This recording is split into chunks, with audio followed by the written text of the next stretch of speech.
There was a little boy and there was a little girl, and they lived in the alley under the red sky. There was a little boy and there was a little girl, and they lived in the alley under the red sky. Welcome to Songs of Experience, a Bob Dylan podcast, where we explore the man and the music one song at a time.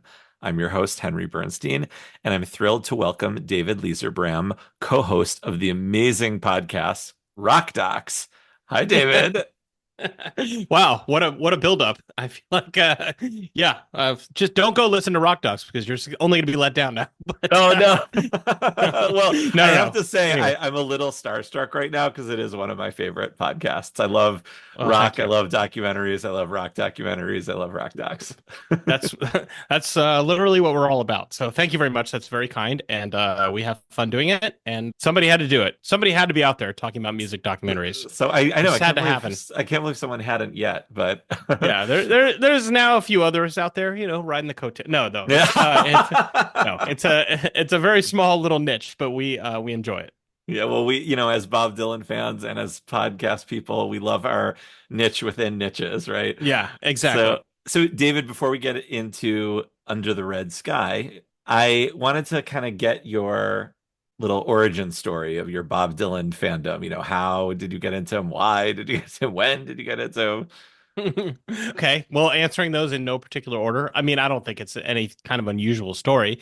I mean, I remember my parents were never like Bob Dylan people, really. That's not their jam. They grew up in that era, but they were like more into Motown and Frank Sinatra and that kind of thing. But I mean, I remember hearing some of the songs at, Jewish summer camp, that kind of thing. So kind of like always knew the music, and I was just like always a music kind of nerd. So I knew about Bob Dylan. Probably the first time like he entered my radar as like somebody I was paying attention to in terms of the music that contemporary music was the Wilburys, because that happened when I was 12 or something, which Hmm. is sort of like kind of the right time to be on that wavelength. And they were on MTV and whatever, like it was cool. Like I was already into Tom Petty. So, and the Beatles, and it all kind of tied together. And then I mean, it was just like one of these things where like in those days, a friend in junior high like passed me a tape of like Bob Dylan's greatest hits. I was like, "Yo, you got to hear this," Hmm. I just kind of started from there, but it really kind of followed along. So, I mean, probably about the time that the Under the Red Sky album came out, I was already probably having some interest, although it wasn't like I have a memory of like going out and I had the CD, but I don't remember like I probably, bought it at some point, but it wasn't like I got it that day. I was still pretty young for that kind of thing, but I was sort of aware from the late '90s on, and then saw him a couple weeks ago on the Outlaw tour. So I'm still Right. still trucking along. Here we are. Bob's Exactly. still doing it, and so are we. Exactly. Yeah, it's interesting. Well, so what's interesting, one of the things is that you are now the third person on this podcast who has told me that, like, well, the Wilburys, and I'm Yeah. kind of gathering for those of us of a certain age range, Right. the Yes. time in which we were getting into real music, like good music, was the Wilburys was what Bob was doing. Right. So, Exactly. Which I really think does also, we can bring it back around. But the whole Under the Red Sky album is very Wilbury coded to me. Oh, I like And I that. think Yes. I think if it's viewed through that lens, it makes more sense than it may make otherwise on first glance. But anyway, whatever. Okay, well, before we get into Yeah. that specifically, just some of the statistics. We're talking about Yes. Under the Red Sky from which is the title track from Bob Dylan's 1990 album of the same name, Under the Red Sky. And this album was recorded in January and maybe between March and May in 1990 at Ocean Way Record Plant, The Complex Sorcerer. What a weird name for a recording studio. The personnel were Bob Dylan on acoustic guitar and vocals, George Harrison on slide guitar, Waddy Wachtel on guitar, Al Cooper on keyboards, Don Was on bass, Kenny Aronoff on drums. This was produced by the Was brothers, Don and David, and Jack Frost's first production, and engineered and mixed by Ed Cherney. So, Under the Red Sky is the follow-up to the critically acclaimed, fan beloved, all-time classic Oh Mercy, but for whatever reason, it is not Oh Mercy. So, David, what's your relationship or your experience with Under the Red Sky as an album, not just the song? Like I said, I at some point in the early '90s, I acquired the CD, and I just never was. on the some of Bob's things are bad track. Like I mean I was reading the Rolling Stone record guides and things like that at that time, but I also was like, whatever, man. For whatever reason, whatever Bob Dylan thing I picked up, again, this being the olden days when you couldn't just stream the entire catalog and you had to Right. like find something in a used record store or something or trade it with a friend. I kind of just liked all of it. It's not that I couldn't make distinctions or I didn't know that Blonde on Blonde was held in one regard and Slow Train Coming in another, and but I had a like whenever I picked them up I was like, well, this is good too. So I don't Mhm. remember ever like not liking Under the Red Sky. I can't say that it was like something I my number one album of the year at any point or something like that. I always thought it was cool and like I got it, I think, right away. Like I think I was like, all right, I get it. There's some stuff that maybe is a little bit more traditional Bob songwriter, or some of the stuff that he'd been doing in the 80s. There's some stuff that's like a little bit more kids music oriented. And I knew like it was clear that it was like a hodgepodge. I mean, that was like sort of obvious Yes. right away, even just from Yes. reading the credits. It's like, Right. Jesus, like Slash is showing up and then David Crosby, I don't know, whatever, like all kinds of people. So it was clear that it wasn't like, it never came off to me like here was a coherent statement. Right. But I probably, was like absorbing enough of his stuff to know that that was not always what was on the menu when you picked up Right. an album, especially in those days. So that didn't bother me. Like, I don't know. Like, it just was like a cool Bob Dylan album, I guess. I don't know. Right. I mean, like on the one hand, you don't fault the 80s albums for sounding a certain way because they were in the 80s, right? The Right. synth drums and all that stuff. And for, 1990 was such a weird period because like, Right. the grunge thing was happening and or about to really, really take off. And it's sort of like this transitional period for music. And I think for Bob Dylan, it's it would get that pass in that way that like, well, stylistically, it's just a lot like everything else in the 80s. But he did "Oh Mercy" before that, which is Right. closer to obviously "Time on a Mind." And I think not just for Daniel Lanois, because of Daniel Lanois. I think like if this album had been recorded in a room with just his that awesome 1989, 1990 backing band, it would have been a completely different thing. Sure. No, I agree. I mean, every person in music that existed at that time or was around vibe definitely comes through. But then you also have like as on this, the title song, like you have Al Cooper. I mean, you got some of the Yeah, classic, people that are associated with Bob, George right. Harrison. And so it's not just like all random hired guns that otherwise never entered Bob's life. And my relationship with it was that I pick it up from time to time and throw it on and be like, yeah, this is a good one too. There's some good songs. Some of them, still are not necessarily my favorite. It's not like I was ever trying to talk somebody into TV talking song being, one one of the top heaters. But by and large, I always just thought it had a lot of good stuff. I listened to it again today from start to back. I'm like, yeah, they're mostly a lot of good songs. Yeah, yeah. Sounds good. It's cool. About a year ago, I did a little Under the Red Sky revisited because I was like, you know what? I haven't listened to this album in a really long time, probably since like I Yeah. started listening to Bob Dylan. And as soon as I was done, I was like, okay, that wasn't as bad as I thought, as I'd been told, or as my memory had told me. And so I quickly went and made like a little playlist of like the best performances of every song from 1990. I was like, it's sort of, like a live album Right, of right, it, right, and it's right. Sure. great. It's like it's Right. Well, yeah. I mean, that's you could do that with a lot of his albums, right? Is like right. because there's certainly elements in here where listening to a bunch of Under the Red Sky live versions from 1990 through now, he kind of like finds the delivery for some of the parts that I feel like vocally, Mm, the album version has a little bit of, I don't know if it was a first take, but like there's a little bit, it's not quite as smooth, or he hasn't right quite found his way into the rhythm of mm, some of the lyrics, mm. especially on the kind of like that bridge part. That's also like it's an evolving thing. I mean, nowadays we can just listen to a million different versions of it as Right, easily as anything. So right, in those days, I mean, you pretty much had what you had, unless you could, track down a bootleg. But right, exactly. I mean, that's the thing about, you're right. We didn't have all that then. So, David, why this song? Obviously, we've been talking for a few months now, and I invited you to come on. You could have picked any Bob Dylan song in the world. Why Under the Red right. Sky? Yeah, I mean, part of it is just the fun of this. Like I went on the Pod Dylan, Hmm. podcast years ago with Rob. And so I was like, what like is interesting? I don't know. And so I talked about the Billy songs from the Hmm. I and love my that parents, episode, by the yeah, way. okay. So and Rob and I could kind of like, go off about Western movies and things like that. So, Hmm. you know, that was kind of fun. And I don't know, I mean, when like this kind of project to me is much more interesting than Hmm. talking like what am I going to say about About blowing in the wind, right? yeah, Yeah. Blood in the Wind or whatever, or Yeah. even like I don't know, like even Murder Most Foul. Like I Right. feel like it's been talked about a lot, and Hmm. but something that maybe I mean I didn't find the deepest cut in the world. This is like a title song, you know what I mean? Right. Like It's literally the title track. Yeah. right, which is a rare thing on its own that there Hmm. is a title track, and also it was just like he's playing it now. I feel Hmm. like the day that I picked it, I either that day or the day before or something like saw him on the Outlaw tour and he sang it. And I'm like, well, this is a great song. I'm listening to it just now, so I'll pick that one. That was the amount of thought I put into it. I I love think. your brutal honesty, David.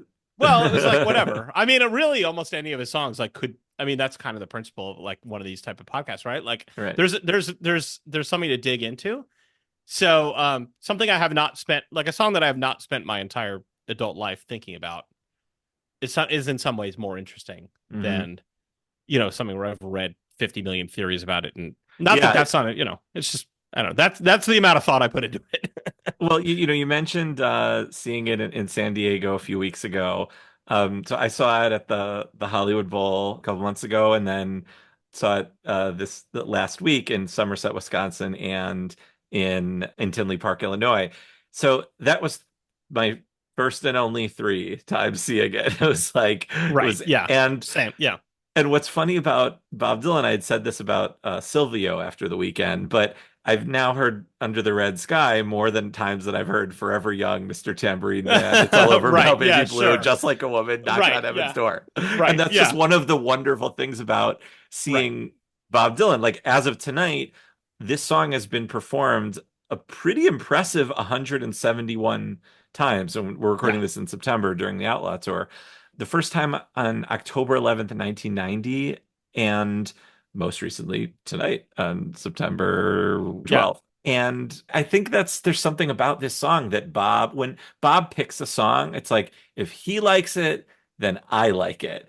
And especially with this one adding the harmonica. So what did you think of that performance of it? And was it your first time seeing it? Oh, I'm pretty sure it was my first time seeing it. Yeah, it's not because I haven't seen. I've seen maybe that was my like sixth or something Bob show. So it's not like I've seen Mhm. him a million times like some people.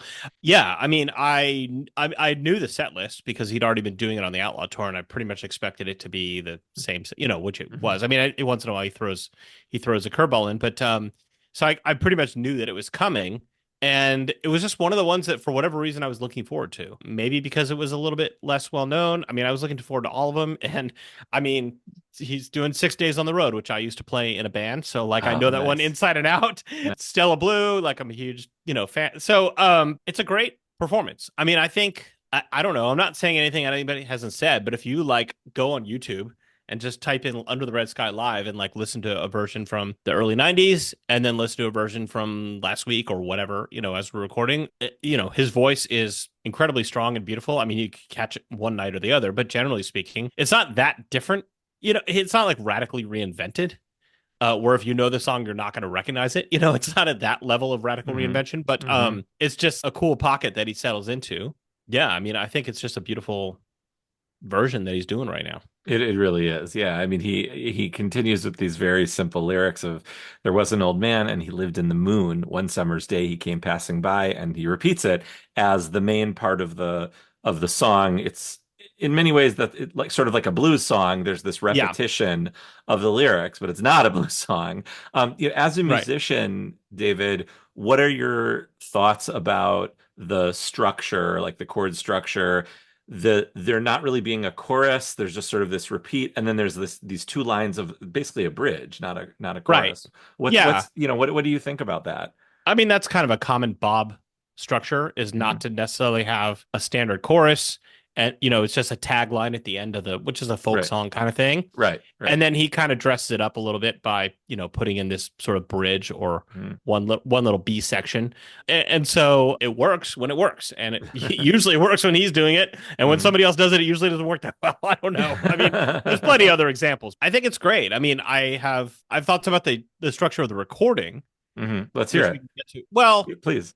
a couple of things kind of jumped out at me as I was thinking about it. Is I almost feel like this recording has something that Bob almost never done. Like I can't really think of a lot of other examples of him doing this, which is, for lack of a better term, he wouldn't have used that term in 1990, but now it's the term he used, is Easter eggs. Hmm. Because like it starts with this drum crack, right? Which is like, Like you Rolling know, Stone. Yeah. exactly. Like, it's not quite the same, but it's similar.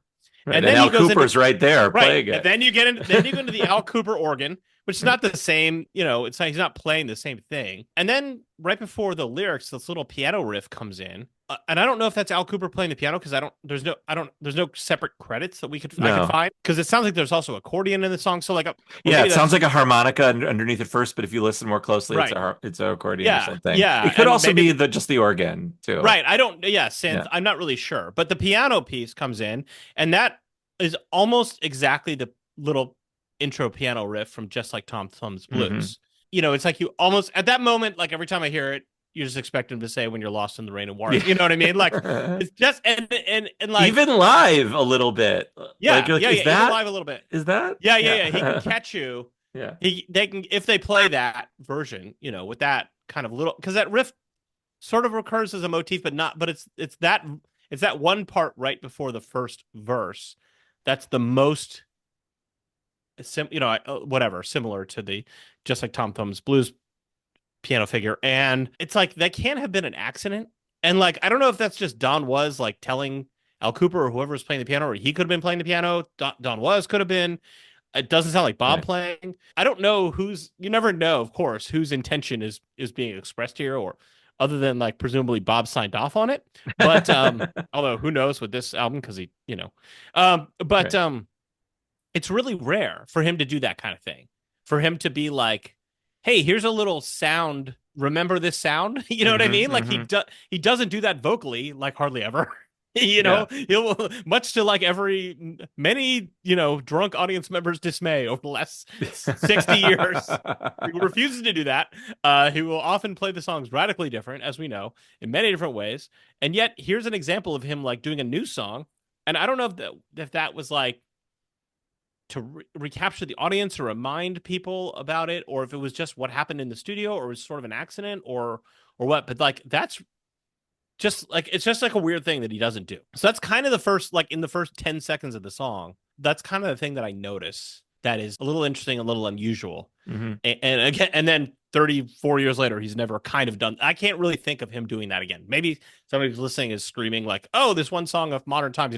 There's a reference to I don't know. Maybe I didn't notice, or it's whatever. I'm just not thinking of it. But it's very it's just kind of an interesting thing to do. And then it's almost like when a couple years later he goes in and records the MTV Unplugged and he's wearing like the polka dot shirt. You know what I Yes. mean? And the Stark Or sunglasses. Yeah. right Yeah. at that time, I guess maybe in the early 90s. Well, Was trying to find ways to nod back to his history in a way that he was comfortable with. David, we have some breaking news of Okay. something like kind of like that he did tonight on September Okay. 12th, Is this 2024. So at the Outlaw Tour tonight in yeah. Cleveland, John Mellencamp played Watchtower, which has not been on his set. And then Bob came out and opened up with it. Like, Right. are you kidding Yes. me? And Yeah. it's not like that's been on his set. He last played that in 2018. So either Bob Dylan is the greatest troll and so funny, which yes, he Yes. is, Yeah. or they talked about this backstage beforehand, and that's also hilarious. Or Like, Bob is like backstage doing his thing, whatever Bob Dylan does, is paying no attention and walks on stage and he's like, "Hey, let's start with Watchtower." yeah, And it's completely a coincidence. And we'll never know. We'll that never get to also the could bottom of it. be. I, Mellencamp may talk. so Maybe somebody could pin Mellencamp down to get his side of the story. But I I don't know think Bob's ever going to tell us. I know it's not a rock doc, but I assume you've seen A Mighty Wind, Yeah, yeah, but it's right? been a long time. Yeah. So there's this great scene at the end when they're at the concert and The folksmen are warming up in their dressing room, and Harry Shearer's doing some vocal warm-ups, and they're warming up with their song "Wanderin'." And then as they're singing, they turn up the PA and they hear that the new Main Street Singers are singing their song. Right. "Wanderin'." Yeah. And Harry Yeah. Shearer's character goes, "Here's a bold take. We go out and do wandering." The other guys go crazy. And so, like, in my mockumentary headcanon, Yes. Bob Dylan is Yeah. the Yeah. folksman and John Mellencamp's the new Main Street Singers.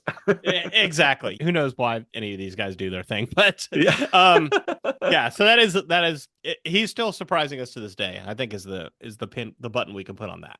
Yeah, it's interesting.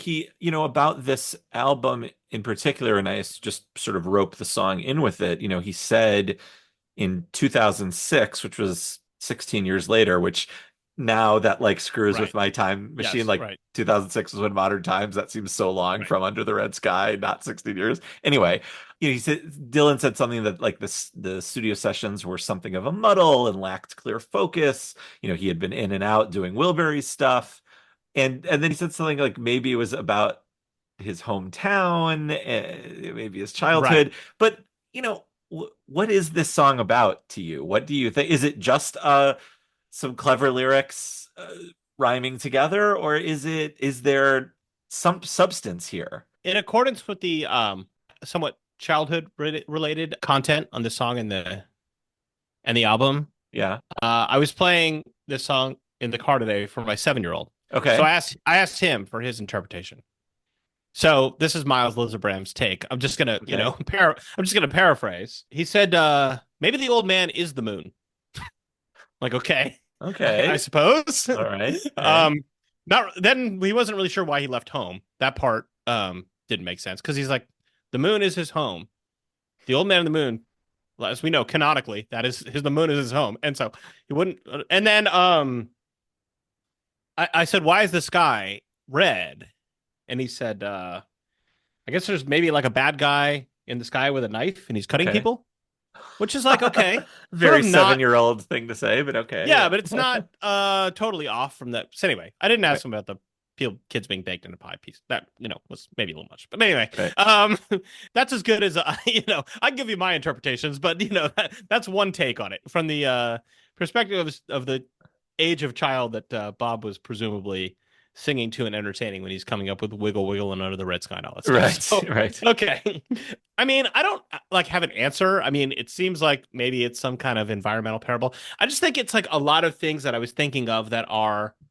I mean, I just have like a bunch of like a bunch of bullet points about this. So it's not a coherent theory at all. Okay. Or Lay it on me. I don't have a thesis, but a lot of things I was thinking of. So, well, I'm just gonna like defer my job to my family because my wife's was like, well, maybe the Red Sky thing is a reference to U2 because obviously he's hanging out a lot with U2 at that time. Right. You've got the Daniel Lanois connection, and then in New Year's Day, he sings Under a Blood Red Sky, and then U2 named their mid '80s live Right. at Red Rocks album on Live Under a Blood Red Sky. Right. He could have just liked that image. He's not above referencing things he Right. likes in pop culture and literature Sure. and music. Right. Well, but okay, so this is a little bit of where I'm going though, is one thing I think happens in when Love and Theft comes out in 2001 is that Bob made a final decision that he is not going to be paying attention to what is happening in the outside world of music Hmm. at all. Hmm. And since then, I mean, he's only covered very briefly 2 songs that were written past then. He really doesn't seem to interact very much at all Hmm. with the last 20 whatever years of contemporary music. And so now we just assume that that's what Bob does because he's been doing it for 20 whatever years. I mean, even, time out of mind. I mean, he's still working with a hot producer. There's that hip hop thing going on there, that doesn't make that much into the album, but it was kind of part of that process. So like, Hmm. even at that late date, he was engaged with the contemporary musical culture. David, say a And little bit more about the hip hop thing for folks out there who might not know what you're right. referencing. Well, there was, I mean, my recollection is that there was an attempt in the early stages of putting that album together to like have Lanois basically put some beats together. Hmm.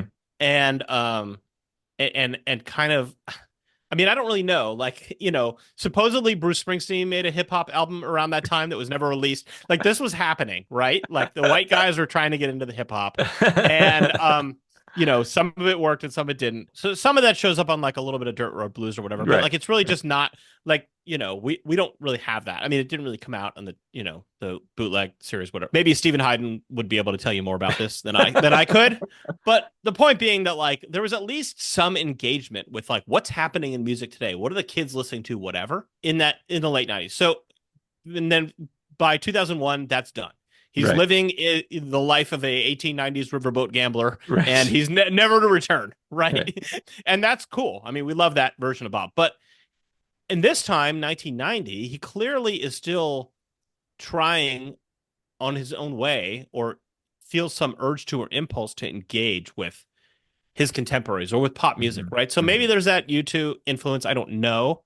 I also thought of like Red Rain, the Peter Gabriel song from So from Hmm. like 1986, I think. Hmm. That's also a Lanois production.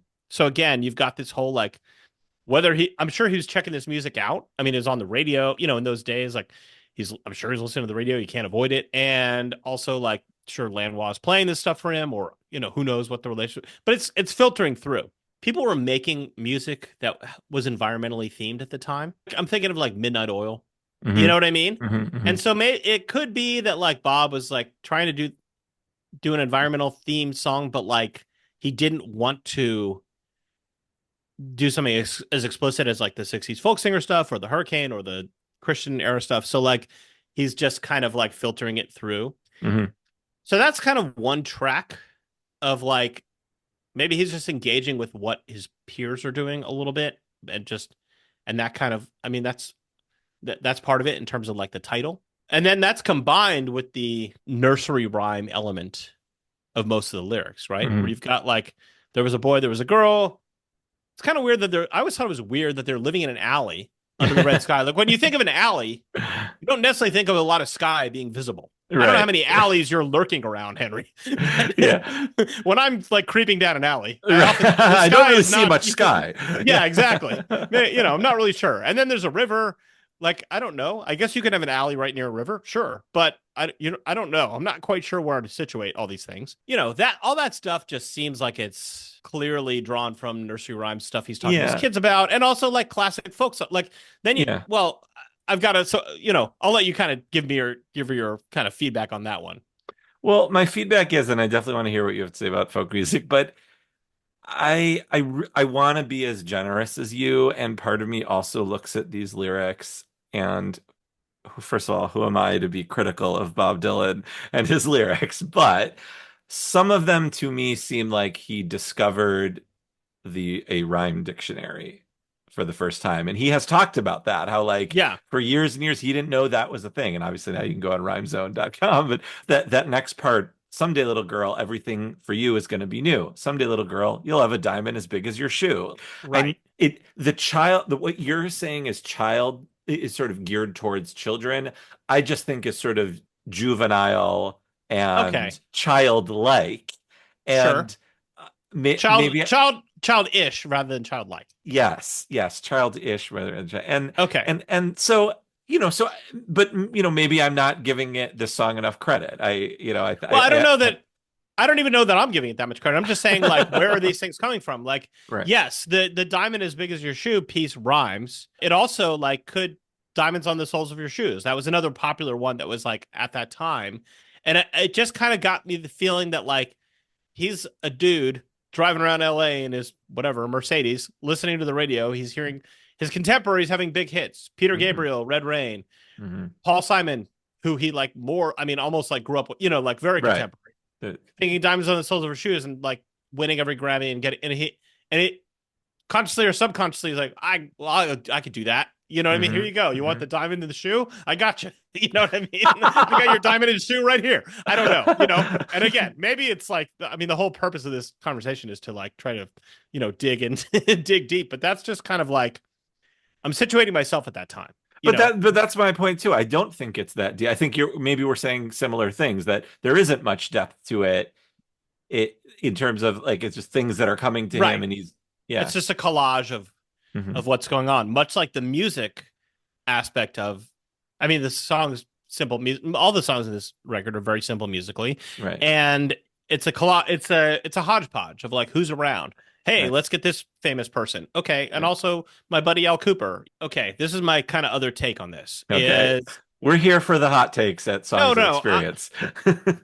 My theory is that if take all the, I mean, forgetting about Born in Time and God knows, maybe. Okay, so put those aside. If you take the rest of this album and it had been recorded and sung by the Traveling Wilburys, if this was Traveling Wilburys Volume 2, everybody would love it. And everybody Mhm. would be like, ah, there's Tom Petty singing about Under the Yes. Red Sky, wiggle, wiggle. Good old Tom Petty. We love it. This is a classic. Cats in the Well. You Unquestioned. could see them That's make a well. video of Yeah. that. Yeah. Masterpiece. Everybody, Yeah. it's fabulous. Yeah. Bob does it by himself, and it's like everybody says it sucks. But Right. it's if you listen to those Wilburys albums, I mean, most of it is like, It's silly. yeah, It's fun. it's juvenile fun, Yeah. light rock and roll, Yeah. but like rhyming dictionary level, Right. tossed off. And we love that. I mean, I don't know, like maybe you don't love it, but like most people do, and it seems more beloved culturally than Under the Red Sky then and now.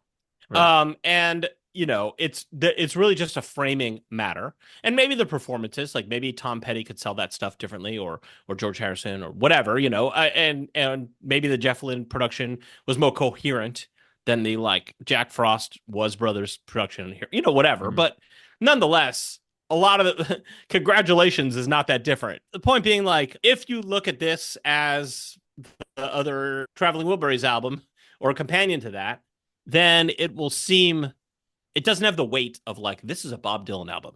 You know what I mean? Like you must compare it to Blood on the Tracks, Right. or Right. I like or that. else Yeah. you are not whatever. Right. But if it's just like he made this Wilbury album, it was a big hit, the first big hit any some of these guys had, not Tom Petty, but some of the other guys had in years, and he's like, let me just keep doing stuff like that. It was fun. I didn't have to like beat my head against the wall trying to make something profound. And meanwhile, Right. he's also like throwing in a God knows. So like whatever. I mean, you got that going for you. That's the And the, Born the in price of the Time, which CD is right there. like Yeah. just an absolute Yeah, masterpiece. exactly. Crushes you, So you know. yeah. That's kind of my take on the like Wilbury. Okay.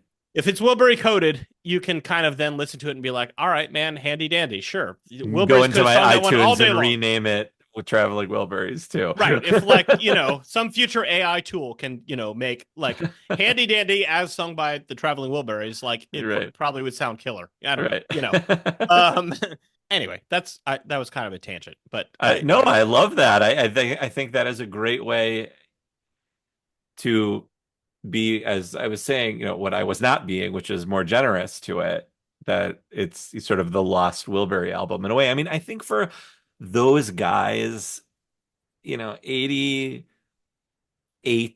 to 93, it was just tough for those guys, like in terms of who am I, what is happening in the music world, everything I've done at this point. I'm talking about like yeah. Bob Dylan, Neil Young, George Harrison, and of course Paul Simon. Of course, there are like amazing gems in that period of time from them, but I think like identity wise, they're all kind of struggling. With the exception of maybe Yeah, Petty, because he's more new then, and sure.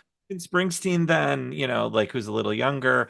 So I guess in that way, it's okay to give this a little more grace and like, Yeah. But also, like, I don't know, I'm listening to this song in the car on the way to school today, and my kid, his teacher this year, is like crazy about the Beatles. He has Beatles stuff all over the room. mhm, So my kid's like more interested in the Beatles, and of course, I played the Beatles for him. But he's asking me about it, and so then we're listening to this, and this guitar comes in. I'm like, hey, that's one of the Beatles. That's George. And like, if I told you we found a Bob Dylan song from 1990 that George Harrison plays a slide guitar solo on, or two. It's not the greatest Bob Dylan song, but do you want that to exist? You're like, yeah, hell yeah. You know what I right, mean? right, You would pay right, any amount of money for that to exist right now. You know what I mean? right, Like, yeah. so like, I mean, what are we complaining about here? No, totally. And like when I was just doing my Bob Dylan onboarding, yeah, and I was just getting everything all at the same time. I've talked about this before.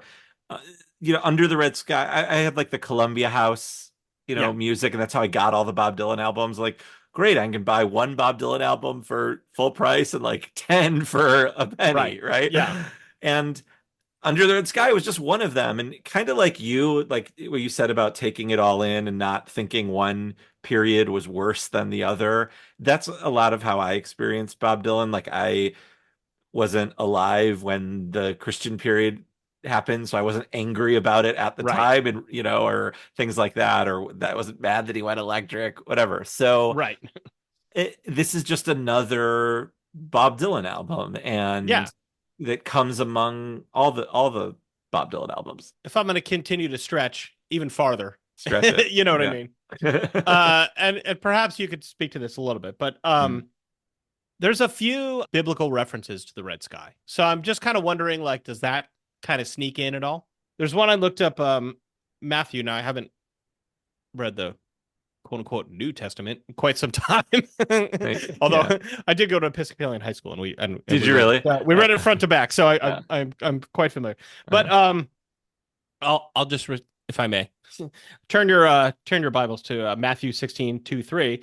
Jesus says, when evening comes, you say it'll be fair weather, for the sky is red, and in the morning today it will be stormy, for the sky is red and overcast. You know how to interpret the appearance of the sky, but you cannot interpret the signs of the times. And that's kind of like this. There's this ancient thing: a red sky at night, sailor's delight; red sky in morning, sailor's warning. So there's Mm. something. I looked Mm. this up and I couldn't understand it. Maybe perhaps because I'm not a sailor. But It's there's like a something about nautical thing. it's a Like, nautical thing. It's yeah. also like something about like if there is something that is scientific about it in the sense that like the amount of moisture in the air in the morning determines like how red the sun looks when it first comes up, and that can affect the winds or something. I don't know, but there is this old thing that goes back apparently to the time, of at least of the Christian Bible. And it's an image that does apparently appear in some old folk songs. And I couldn't really track them down, but I'm sure, of course, Bob knows them. It's again that takes it out of the realm of like it's just kind of a rhyming dictionary or like an image that just Hmm. whatever red sky. We're just combining things, but into this thing that like he, uh, clearly read, the Hebrew and Christian Bibles back and forth and got it all into his head, and Right. that stuff continues to come out. Right. So you can't discount there being an allusion getting its way in there. There's a little bit of that in a piece from Joel, but it's a little bit it's not quite as direct. The Which book of Joel, not which some part dude would named Joel. yeah, no, yeah. Joel. Yeah, the um, well, it's Yoel. like yeah, Yeah. Yoel, exactly, our boy Yoel. Let's hear it. Well, it's sort of not quite on point, but it basically says like I will show wonders in the heavens and on earth, blood and fire and billows of smoke. The sun will be turned to darkness and the moon to blood before Mm. the coming of the great and dreadful day of the Lord. So this is like your old classic, The prophets were pissed. Yeah. yeah, apocalyptic prophet thing. Yeah. We know that stuff's always appealing. Yeah. Not least. Repent or else. Yep. Yeah. Exactly. So the moon turning red, we've got the moon in this song. Again, that's a little bit more of a stretch to say that Okay. it's making a reference to that. But I'll but allow again, it since we had the well, New Testament. We had to get some Torah in there, so yeah, I'll well, allow. Tanakh, perhaps. That so the point is like these kinds of images do go back quite a long way, and I'm Yeah. sure in other, I just know that Bob is familiar with the Hebrew and Christian Bible, perhaps with other ancient philosophy and texts as well that reference it. I'm sure this is like it doesn't seem like it's that much of a stretch. Like sometimes the sky is red, Mhm. or very dark colored, Literally, when he whatever. played it at the gorge, behind him it was red. Yeah, So, exactly. So yeah, so it's not like whatever. I don't know. It's not that much of a stretch, but it is something that is an image that has people seem to see it as some sort of omen of being worthy of note. Whatever, it yeah, has some meaning to people through the ages, and so he's reaching for that in a yeah, way. And it's again, it takes it out of the oh, I mean, it's not like really a rhyme, but you don't understand what it takes it out of like just an easy, simple word to say to a kid to something that has resonance down through the ages, and maybe that's in there, maybe that's not. I don't know. That's part of the right. fun, though, right? Yeah, I mean, and I mean, the imagery is important because he is painting a picture here with image. We're seeing, and he's talking about the wind blowing low, and maybe that's another Easter egg, David. To the Yeah, the wind blowing, and sure. like key to the kingdom, blind horse. These all seem like very Yes, biblical-esque words, right. and I think that imagery, is definitely tied since it's the title track to the photo on the cover of the CD. So Mhm. I found in on the blog Untold Dylan, Atwood writes about it, and he says maybe the front and the back photograph was from Hibbing, but no. The website searchingforagem.com, however, says it was thought that the front photograph was taken in Israel, but it was actually in the Mojave Desert in California. The rear, like how amazing is that, right? The rear photograph shows Bob on the front porch somewhere in the USA with a US flag, one of the flower urns. Both photographs are copyrighted by Bob himself, but credited to camouflage photo, which doesn't actually exist. So, I Okay. mean, bravo to that one Okay. at Untold Yeah. Dylan.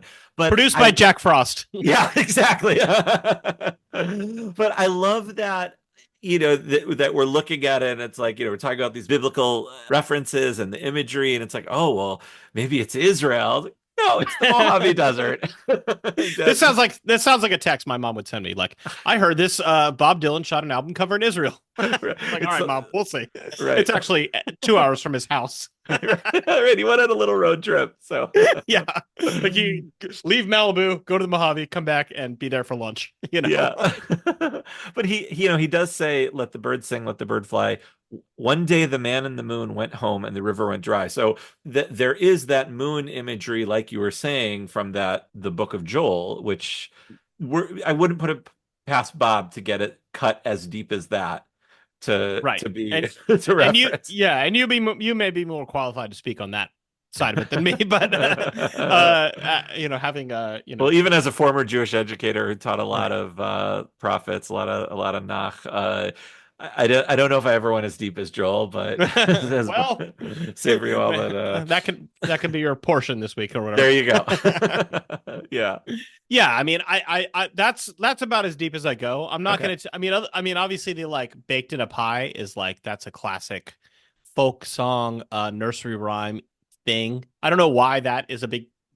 I guess there was a thing. I mean, I guess people were concerned about being baked in pies. That was a common concern for Yeah, quite it's a some time, very all the like way. Mother Goose type story type Right. thing, Yeah, like all the way Hansel and through. Gretel or something. Yeah. Right up to Sweeney Todd. Yeah. Maybe it could be that Sweeney Todd was popular in the '80s, and he went and saw it, and he's like, all right, I'm gonna do that pie thing. Heard enough of this pie. I'm doing the pie bit myself. Yeah. Yeah.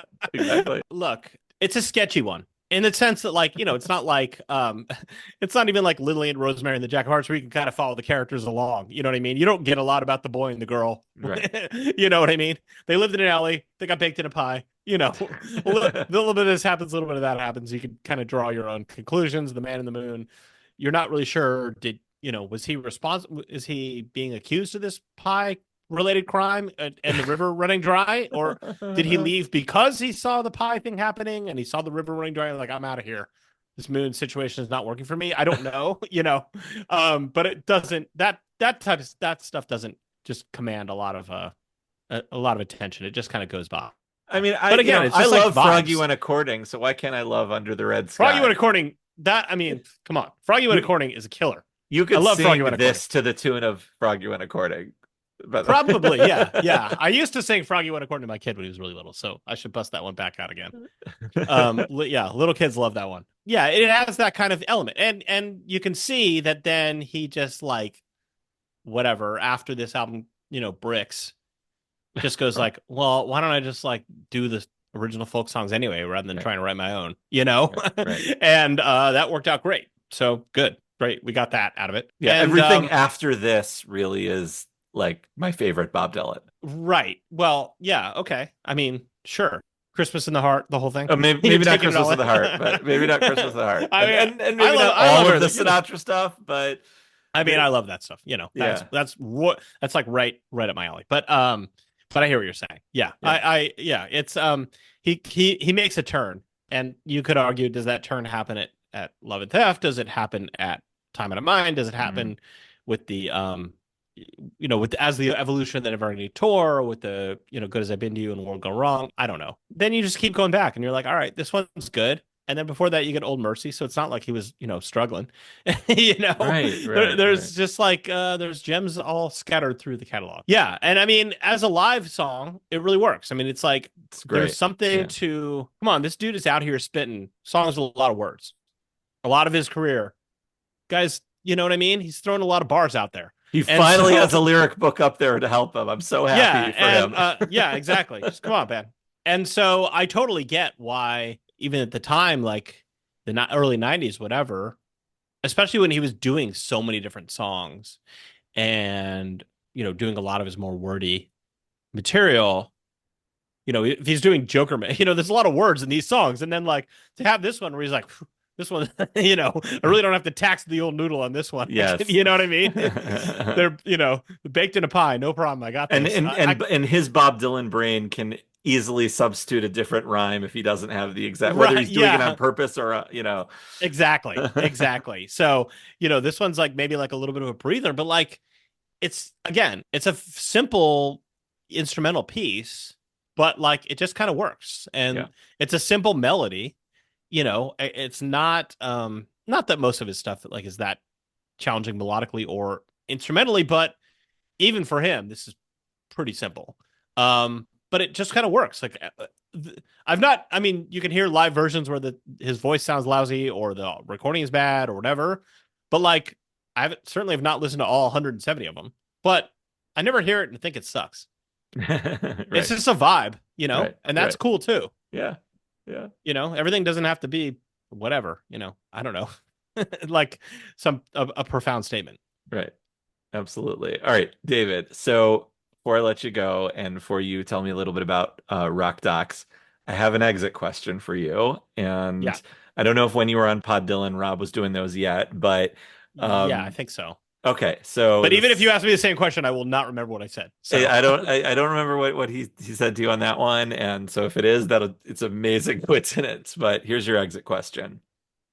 If you could see a documentary about any Bob Dylan song, what would it be? Who would direct it and why? wow, that's a good one. That's a really good Thanks. question.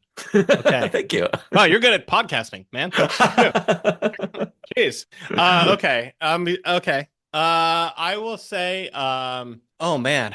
I mean, you could do it's just a lot to think about. I mean, I guess I mean I always love Joker Man, so maybe a documentary about that. Like I would want hmm something that has a lot to chew on. I'm hmm not sure that if I had to choose, I would choose Under the Red Sky.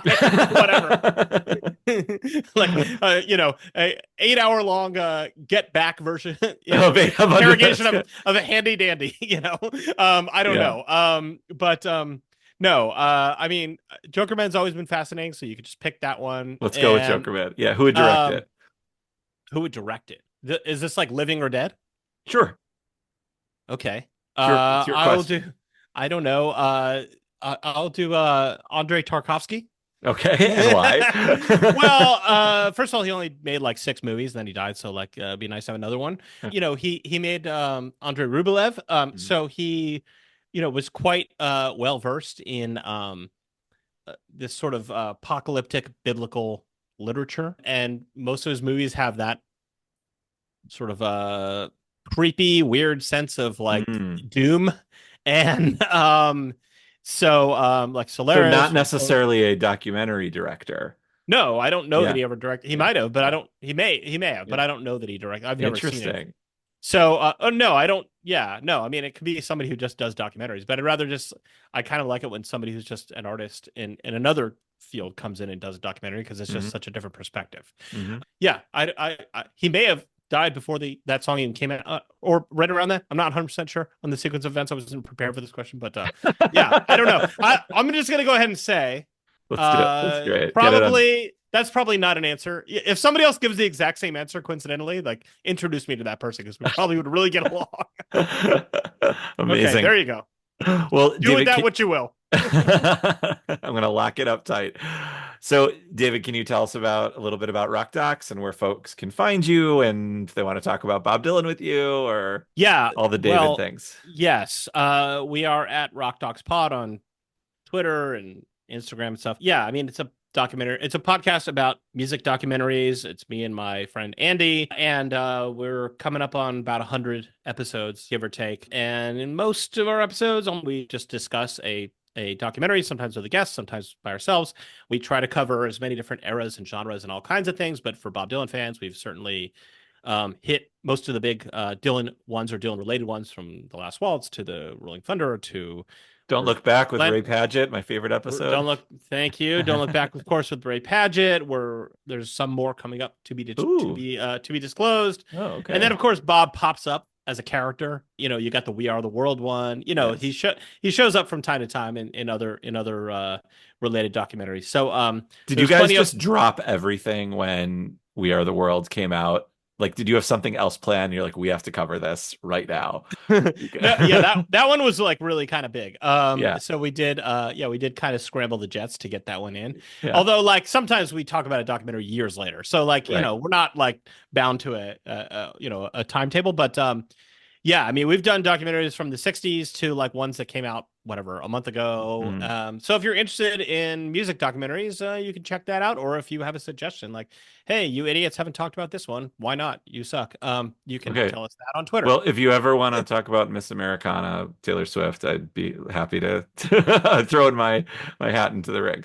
Yeah, we may have one coming out about that, but it's Oh, not okay. locked down. So if that one doesn't, if that doesn't come through, I will definitely let you know. I Yeah. do love that documentary. It's Yeah. it's very good and certainly relevant at the current moment. Yes. Um, yeah, that's an interesting one. Yeah, no, Great. I like that talk. That's a good one.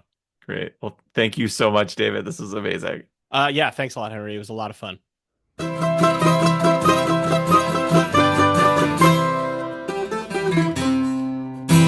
Thank you so much for listening. Please look for the next episode on the 15th day of the month, found in all of your podcast feeds. Give us a follow on Twitter at Songs of Bob. If you're subscribing on Apple Podcasts, please take a moment to give us a rating and review. If you'd like to see a video version of this podcast, please visit and subscribe to our YouTube channel, youtube.com/@songsofbobdylan. You can email us at songsofbobdylan@gmail.com. Thank you to my friend and mentor, Rob Kelly, for designing our fabulous logo, and to my mandolin teacher, Mark Mitchell, from the Old Town School of Folk Music in Chicago, for teaching me how to play the intro and the outro. Lastly, if you want to support the cost of hosting my podcasts, go to patreon.com/gonzo3249 for $5. I'll show my gratitude by giving you a shout out on the show of your choice. So big thank you to Roberta Rakove, Matt Simonson, and Christopher Vani. Truly, thank you so much. Thank you again, and we'll see you next time.